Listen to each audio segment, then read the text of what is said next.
I'm Kayla, speech language pathologist and co-founder of Cheat Sheet Speech. Today we're going to talk about the language strategy Simplify, and I'll explain how and why we use it. After that, I could show you how I would use it with the community set, and then we could talk about some ways to implement Simplify at home. So the language strategy Simplify is all about using very simple, clear, precise, manageable language.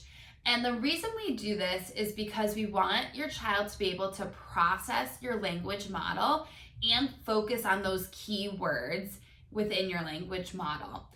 And we want to meet them at their developmental level or their zone of proximate development.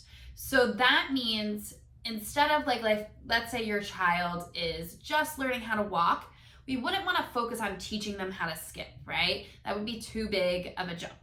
So same thing for language. If your child's focusing on learning one or two words, we want to make sure we're modeling one or two words instead of only strings of sentences and lots of language.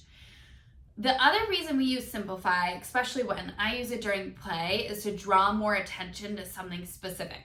So if we're playing with the community set, let's say my child's pretty good at labeling the different pieces in the community set, but they don't use a lot of verbs. I can use Simplify to model those verbs.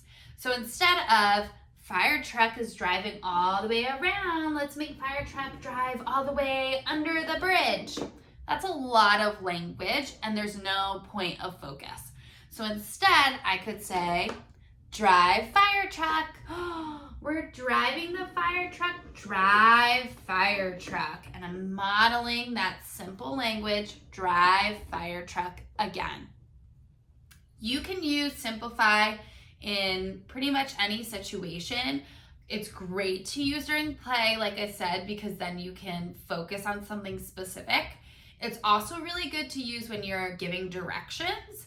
So instead of saying, okay, go upstairs and get your socks, put those on, and then put on your shoes at the front door.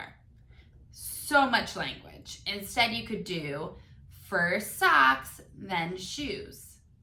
And now it's not to say you can only use Simplify, but it's just something to be mindful of to make sure that you are using that simple language within your communication interactions. So for example, with the putting on the shoes, if you say first socks, then shoes, once they get both of them and they're putting them on, you could model a longer string of language. Oh, I see you're putting on your socks first, then you're putting on your shoes after that. This way you did use Simplify, something manageable, they were able to understand it, and then you're still providing that longer model to just model what more complex language looks like. Let us know if you have any questions. You can just put them in the comments below, and I'll link the Amazon affiliate link in the description below the video too. Have fun!